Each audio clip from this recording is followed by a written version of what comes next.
I'm Sam Sachs, filling in for Thom, but Thom is on the phone with us, talking about the Democratic debate here.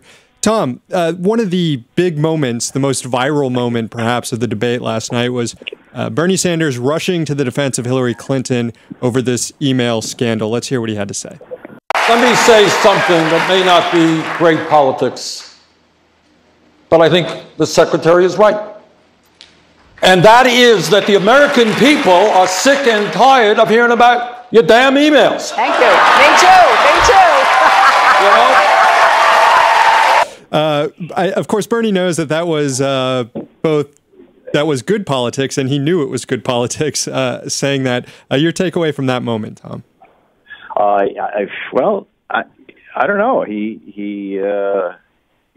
I think you're right, Sam. I think he helped himself as much as he helped her. Yeah, he kind of tapped into that Hillary supported, plus that outrage at congressional Republicans in this Benghazi committee. Right. This is the kind of stuff where, we can kind of scratch our heads and gaze at our navels all day, but what's going to be really interesting is next Monday, when the polls start coming out, to see what kind of impact this had on the general electorate. I'm also really curious what kind of ratings CNN got last night.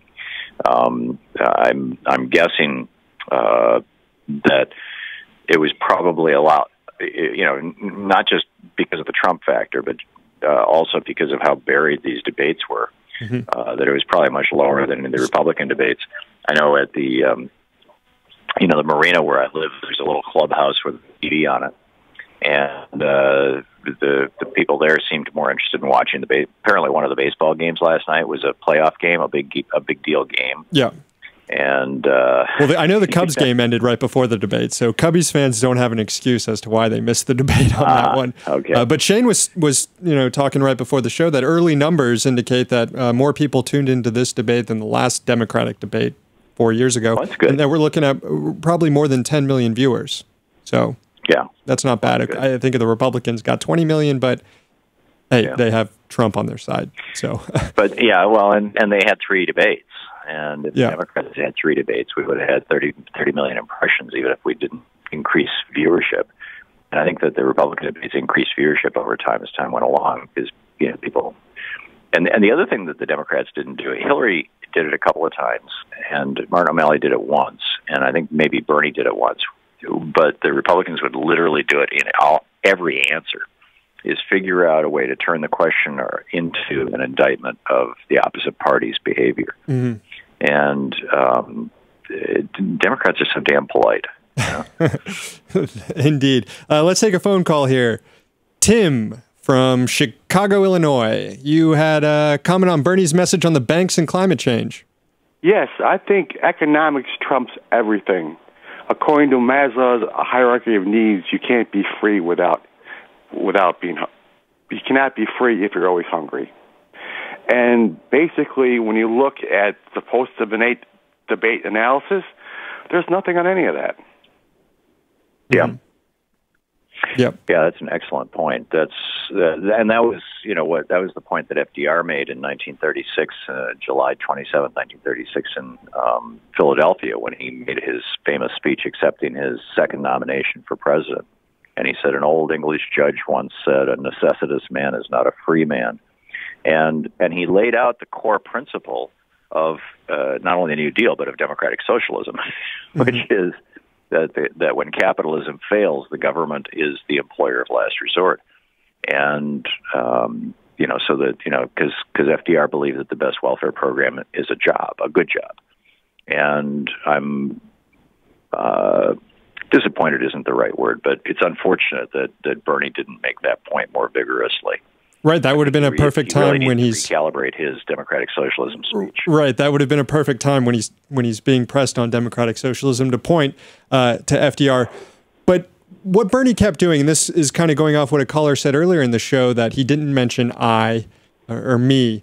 He kept bringing it back to the movement, and he kept talking about revolution, so much so that Anderson Cooper and other people after the debate were commenting on how it made him uncomfortable how often he would talk about revolution. But I want to play clip number 15, because I think this perfectly encapsulates what Bernie is trying to do that's different than all the other candidates on stage with this presidential run. I believe that the power of corporate America, the power of Wall Street, the power of the drug companies, the power of the corporate media is so great that the only way we really transform America and do the things that the middle class and working class desperately need is through a political revolution when millions of people begin to come together and stand up and say our government is going to work for all of us, not just a handful of billionaires. And of course, Bernie goes on and he says that there are 4,000 house parties going on across the debate, 100,000 people, supporters of Bernie Sanders watching the debate. This is beyond policies. This is beyond politics. This is about building a movement. And that's not what you hear any other candidates either on this stage or in the Republican debate talking about, is building that movement. Yeah, and that was the point also when all of the Beltway pundits went, oh, my God, we can't have this guy. Seriously, Sam. I mean, I think that when Bernie and the corporate media, I'm so haunted by my recollection of 8 years ago when, and we were doing our show at the time. I talked about this on the air. Louise and I were home watching Chris Matthews interviewing Howard Dean, who at that week, he had been on the cover of Time and Newsweek on the same week. He was really riding high. He was the presumptive nominee. And Chris Matthews said, so you think that the businesses in this country are getting too big? And Howard Dean said, yeah, we need to break up some of these big companies. And Chris said something, this is from memory, so it's close. But anyhow, Chris said something like, you want to break up the big media companies? I mean, what about, like NBC? I mean, we own Universal and we own this and that and the other thing, and they own MSNBC. And Howard Dean said, yeah, I think NBC should be broken up. I think it's too big. And Chris got this funny look on his face and changed the subject. And literally, I'm pretty sure it was the next day, it might have been that next week, was the Dean Scream. And the Dean Scream was entirely a media invention. I mean, literally entirely. It was, it had to do with how the mic volume was played against a room mic that diminished the sound of the room and amplified the sound of Howard Dean. So it was a media-created takedown. And, when Bernie goes after the media like that, I don't wince because I totally agree with him. But I just wonder when the media is going to fight back. And I think, like I said, you look on Politico, you look at the Washington Post, you look at any of the, conventional wisdom sites, and what you see is the media pushing back on Bernie. Yeah, and we're going to, and we've already seen, along with the media, the banks and Wall Street pushing back on Bernie, especially from what he said last night. And this is clip 9, Jim. This is Bernie hitting Hillary, one of the few times he actually kind of hit Hillary on breaking up the banks here. In my view, Secretary Clinton, Congress does not regulate Wall Street. Wall Street regulates Congress. And we have got to break off these banks. Going to them and saying, please do the right thing. No, that's not what, kind of naive. Of course, the please do the right thing is something that so encapsulate kind of new Democrats, the Clinton presidency, and Republicans, where we give Wall Street free rein and we just expect them to behave well. Bernie seems a little more enlightened that they don't, and that we need overseers in Congress, and we need to break up the big banks. Do you think that he was able during this debate, or do you think any an independent viewer or someone who wasn't familiar with the candidates watching this debate was able to see the difference between Hillary and Bernie on this issue? I suspect so, and it's going to be real interesting to me, Sam, to have a conversation with you later in the week, because I've got to bail out of here fairly shortly, at least by the end of this hour, and get on an airplane to find out what our viewers and listeners had to say about it, because my sense of it is that Bernie drew some real significant contrasts, and that the media is not going to talk about them because they are contrasts that the media is very uncomfortable talking about. The corporate media in America is owned and run by transnational corporations and billionaires, frankly. Mm-hmm. So what do you expect?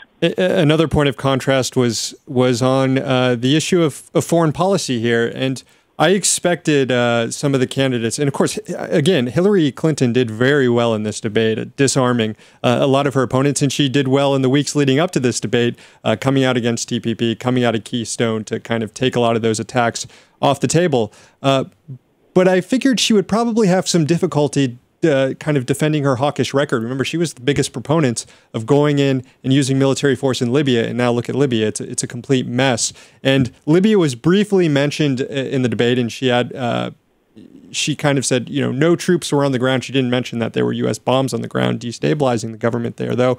But do you think that Hillary's hawkish kind of foreign policy came through in this debate at all that could hurt her with Democratic voters? I doubt it. I don't think that most, even the Democratic base, I think that most Americans are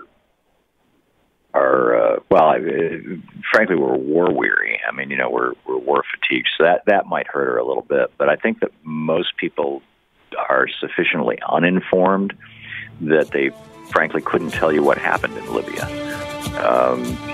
They could tell you, hey, I saw the YouTube of Gaddafi being beat up, just before he was executed, but that's about probably it. So, and people, even progressives, tend to like a strong president. So we'll see. I don't know. Yeah, good point there.